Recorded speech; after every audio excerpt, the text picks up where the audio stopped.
chers frères et sœurs africains ici présents, messieurs et mesdames, à vos grades et qualités, nous sommes réunis ce soir en ce lieu pour commémorer ensemble le 11 avril 2011, une date noire dans l'histoire récente de la Côte d'Ivoire. Cette date qui a vu l'achèvement du coup d'État le plus long de la jeune démocratie ivoirienne par la France et le jour du kidnapping du président Laurent Gbagbo.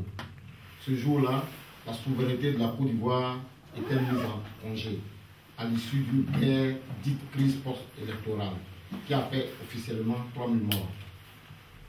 Le 11 avril est certes la date du coup d'État porté à l'indépendance de la Côte d'Ivoire, mais elle représente pour nous, Ivoiriens, le départ de la lutte pour la souveraineté nationale. C'est donc une date importante dans notre histoire commune douloureuse. Le 11 avril 2011, nous avons pleuré. Mais après 7 ans, nous avons décidé d'essuyer nos larmes pour mener la lutte pour la véritable indépendance de notre pays et au-delà de l'Afrique.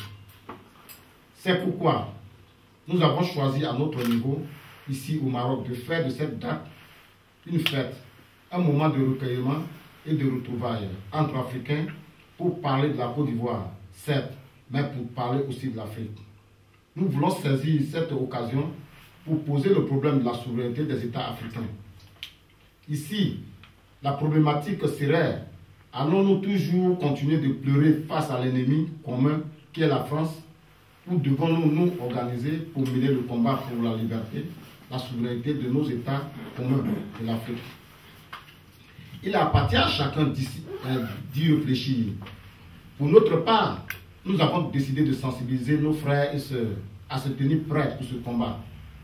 C'est pourquoi nous vous avons invité à suivre cette conférence publique autour du thème « Peut-on parler de souveraineté en Afrique ?»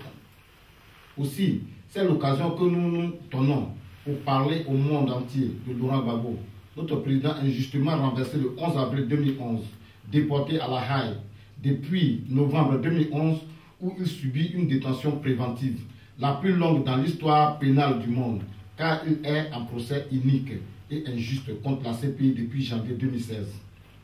Comme certains peuples commémorent des génocides, des indépendances, des fêtes nationales, nous, Ivoiriens, nous nous retrouvons chaque 11 avril pour commémorer la reprise en main de l'ancien colonisateur français de notre pays. Nous vous remercions tous d'être venus nous accompagner à cette occasion de recueillement, mais aussi de réflexion pour l'avenir de notre pays, l'avenir de l'Afrique. Je vous remercie.